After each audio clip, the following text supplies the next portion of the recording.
It's Arsenal versus Man City. Big game, might decide who wins the league, you never know. And so me and John are going to talk about how the teams are going to line up and what might happen, what we're going to see in this game. It's very exciting. Who's going to play? What's going to happen? Yeah, this is an interesting one because we've just had a game between these two teams in the FA Cup, which gives us a bit of an idea how they might play.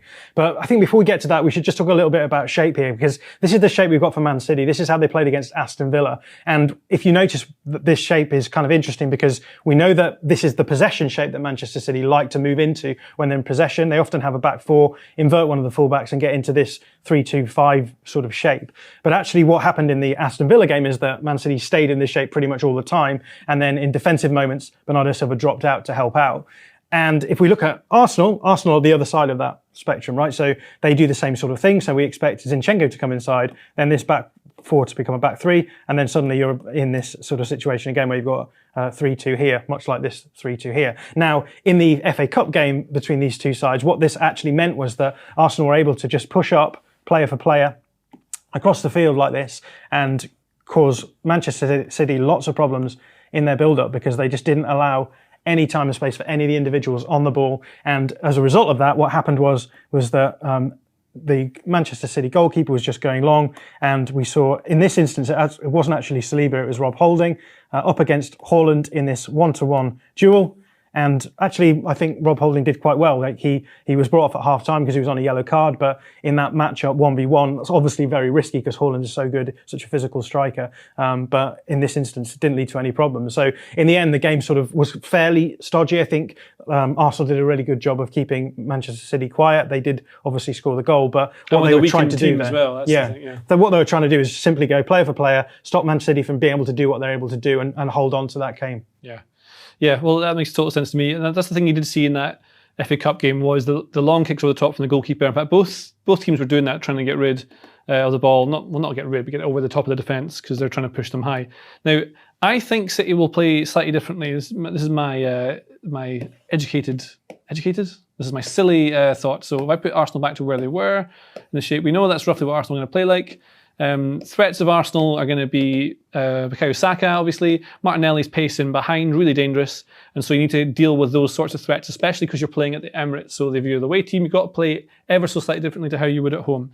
Now, I don't think Bernardo Silva will play in this role again because you need to have a specific person to look after Saka. So out would go Silva for me. It would come Ake, which then forces this into a back four, more sort of traditional thing with Rodri as a pivot. But this can then change. And because Guardiola said he was surprised that Arsenal used a player-to-player system to defend against them in the previous game, especially with a weakened team. So if he is going to do something like that, you want to have players who can then make a difference and carry players out of position, like Kyle Walker. Because even Martinelli marking Kyle Walker man-to-man, he's got the speed to be able to get past him, just the physical attributes that can make a difference to that. But then also Man City can shift across like before and keep that back three shape that they want with Rodri. So they always make sure they've got a diamond at least, so they've got passing options. But also, if Walker has become the right centre-back, Laporte goes over to be the left centre-back, Ake can move up to help either deal with Saka when he gets forward, or he can push up in the overlap, or join in as the central pivot, because he can do that. He's not the best at it, obviously, but that'd be the option for them. Which gives them their box midfield, which they want to have. It means that Bernardo Silva's not there, but it also means when they do play long over the top, they've got Gundogan and De Bruyne close together to Haaland with Rodri and Ake around them to help deal with second balls. But another thing to consider, Jon Mackenzie, is that if Erling Haaland is injured, like we think he might be, then in will come Julian Alvarez, which changes the game completely because he's not the same sort of player. You can't play long to him. And like you found Arsenal playing against Brentford, a lot of what they did was go long. Brentford went long a lot of the time, and Saliba struggled in the air a lot. Didn't win a single one of his aerial duels, which is bad. So if you take away that thing with Haaland up top, what you might get is the old favourite of Man City is like a 4-4-2 shape. So you have Rodri would be joined by someone like Gundogan with De Bruyne forming the two. So this is what you might get. So Arsenal trying to build from the back. One player can lead the press to show it one way. Other one blocks the pivot player. It depends if they get Zinchenko inside or outside with Martinelli dropping in. Obviously, it depends what they do here. But if they've got the 4-4-2, it's something that they can have a bit of fun with. And you like the 4-4-2 as well, don't you?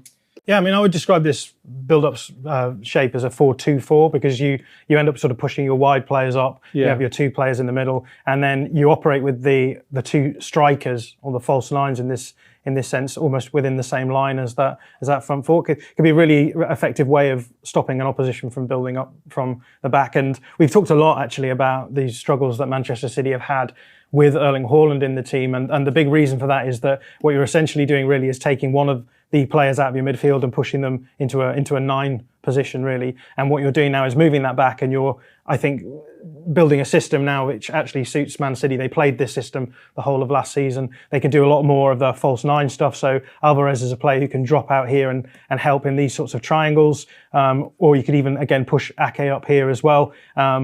Overload on one side, pull the opposition all the way over on one side. I mean, how many times did we see this last season where Cancelo gets the ball in this kind of area in the half space, plays the ball across to Mahrez, who's in a load of space, and then he can get sort of isolated 1v1 with a fullback or a centre-back and cause problems here. So this is the sort of approach that Man City know is bread and butter. They know exactly how to play in this system. They have done it last season and won the title doing it. So we could see them moving back to that if Haaland isn't available. Yeah, no, that makes sense to me.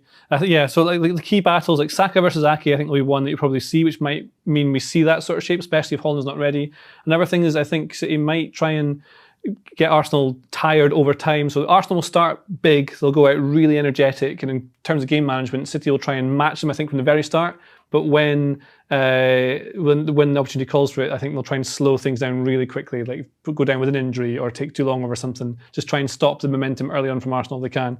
Then I wonder whether Grealish might start the game and then come off at about 60, 70 minutes, put Foden on so he's fast against Ben White on this side here, which is why you might see substitutions from both managers on about 60 minutes, where White comes off for Tomiyasu or something like that, and Foden comes on for City to try and give them that sort of edge there. I think another area where actually Arsenal might get some joy is in the out of possession side of things. So even if they do play with a back four, Man City, I think Arsenal have this really nice press, which they do, where they can end up going player for player by pushing Saka, jumping Ben White onto the outside fullback, and then moving Saliba across, and they go player for player even up against a back four rather than the back three as we saw in the FA Cup game. And the reason why I think this could be quite dangerous is because we saw Spurs do this against Man City in the game that the Spurs ended up winning, and the goal that they scored to win that game came from a really high press in that situation as well. This is a hybrid press, I would call it, because what you're going to end up with is these players dropping back as well. You're not going player for player apart from in very specific moments, so it reduces that risk of having one striker against one centre-back against the striker here. But I think they could cause them problems just in turning the ball high up the pitch and then having these really quick counters where they are up against the opposition's possession structure, which is going to be spread apart because they're trying to control the ball. Yeah, I can't see either team having control of the match completely. I'd imagine it'd be quite end to end. It's very hard to read these kind of games because I think I really like these games between smart tactical coaches, because you know that it's almost like a mini series within the season. You know how the games have gone before. They will have these ideas in their mind, and each coach will try a tweak to try and actually get the upper hand in this game. And in the last game, it was loggerheads. It'll be interesting to see if Pep Guardiola comes out and does something slightly different, how Arteta responds to that and who comes out on top. And then that will carry forward for the rest of the season, because in the next game, then they'll say, oh, this is what happened in the last game. Here's another tactical tweak that might just help us have the edge. And do all that prep, and then William Saliba falls over at the wrong time and Haaland gets in behind to score a tap-in. And that's how the game's going to go. Hope you enjoy the preview of the game. If you like this video, please consider subscribing to the channel. The Athletic is home to some of the world's best sports journalists, including journalists dedicated to each Premier League team, so every fan gets the coverage they deserve, not just the big clubs. And you can try it for free now for 30 days. See the link in the description.